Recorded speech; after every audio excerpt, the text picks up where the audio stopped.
Praise the Lord. கர்த்தரும் இரட்சகருமாகிய இயேசு கிறிஸ்துவின் இனிய நாமத்தினாலே உங்கள் அனைவருக்கும் என் அன்பின் வாழ்த்துக்கள்.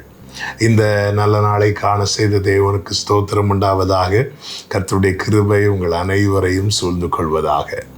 லூக்கா 23 அதிகாரம் 25 வசனம். கலகத்தின் நிமித்தமும் கொலை பாதகத்தின் நிமித்தமும் காவலில் போடப்பட்டிருந்தவனை அவர்கள் கேட்டுக்கொண்டபடியே விடுதலையாக்கி இயேசுவையோ அவர்கள் இஷ்டத்துக்கு ஒப்பு கொடுத்தான். கர்த்தருடைய பரிசுத்த நாமம் மகிமைப்படுவதாக.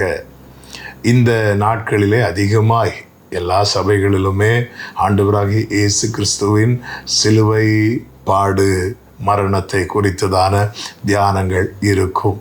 அநேக தேவ பிள்ளைகளும் அப்படிப்பட்ட காரியங்களை தான் வேதத்திலே தேடி படிக்கிற நிலைமை இருக்கும். எல்லாம் நல்லது, மிக மிக நல்லது.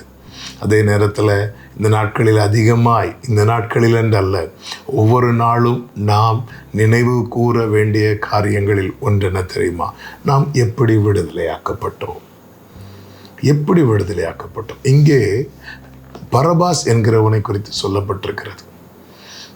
அவன் செய்த செயலுக்கு அவன் கண்டிப்பாக மரிக்க வேண்டியவன், நிச்சயமாக மரிக்க வேண்டியவன். அதுக்கு மாற்றாக வேற ஒன்றுமே கிடையாது. சிலர் மிகப்பெரிய குற்றத்தை எல்லாம் செய்து ஜட்ஜ்மெண்ட் என்று வரும்போது ஜனங்க அதை பார்த்துட்டு கீழே கமெண்ட் பண்ணுவாங்க பாருங்கள். ஒவ்வொரு போஸ்ட்லேயும் கண்டிப்பாக தூக்கு தண்டனை தான் கொடுக்கணும், தூக்கு தண்டனை தான் கொடுக்கணும். காரணம் அப்படிப்பட்ட ஒரு பெரிய கிரைம் பண்ணியிருக்கிறதுனால. அப்போ எல்லாரும் மனசில் எப்படி இருக்கும் தெரியுமா? இவனை விட்டுறக்கூடாது, இவனுக்கு ஜாமீன் கொடுத்துடக்கூடாது, இவங்களுக்கு கண்டிப்பாக தூக்கு கொடுத்தே ஆகணும். கொஞ்சம் மனசாட்சி உள்ள எல்லாருமே அப்படி தான் கமெண்ட் பண்ணுறதை பார்க்க முடியும். அப்படிப்பட்ட கொடூரமான செயலை செய்தவன் தான் யார் அப்படின்னா இந்த பரபாஸ். ஆனால் இந்த இடத்துல யார் நிற்கிறார் தெரியுமா? இயேசு நிற்கிறார்.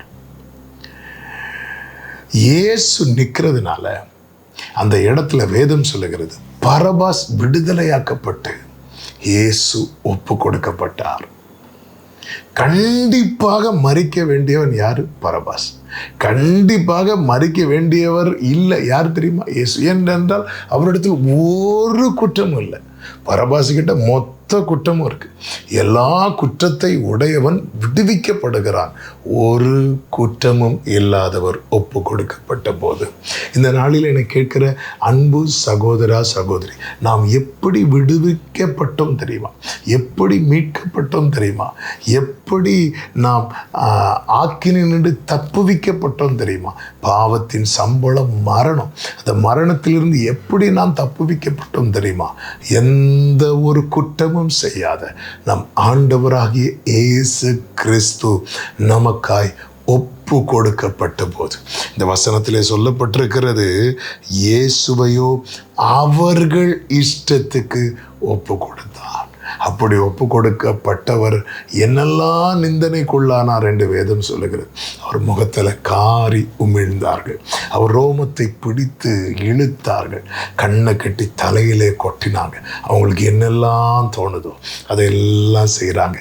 எல்லாவற்றையும் அவர் மெய்யாகவே ஏற்றுக்கொண்டார்னு பைபிளில் இருக்கு. இதனால் மட்டுமே நானும் நீங்களும் விடுதலையாக்கப்பட்டோம். எனவே மீட்கப்பட்ட ஒவ்வொருவரும் இயேசுவுக்கு எப்பொழுதும் நன்றி உள்ளவர்களாக இருக்கும். எனவே தான் சங்கீதக்காரன் சொல்லுகிறான், ஆண்டவரே நீர் எங்களுக்கு செய்த சகல உபகாரங்களுக்காக நாங்கள் என்னத்தை செலுத்த முடியும்? கண்ணை கண்ணீருக்கும் காலை இடறுதலுக்கும் ஆத்மாவை மரணத்துக்கும் தப்பு வைத்தீர் ஆண்டவரே. நான் ஒன்று செய்கிறேன்ப்பா, ரட்சிப்பின் பாத்திரத்தை எடுத்துக்கொண்டு உங்களுடைய நாமத்தை தொழுது கொள்ளுகிறேன். அப்படியே செயல்படுவோம். கர்த்தர் உங்களை ஆசீர்வதிப்பாராக. ஜெபிக்கலாமா?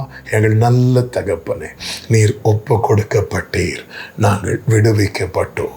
இந்த நன்றியோடு கடைசி வரை ரட்சிப்பின் பாத்திரத்தை எடுத்துக்கொண்டு உம்முடைய நாமத்தை தொழுது கொள்ள கிருபை செய்யும்.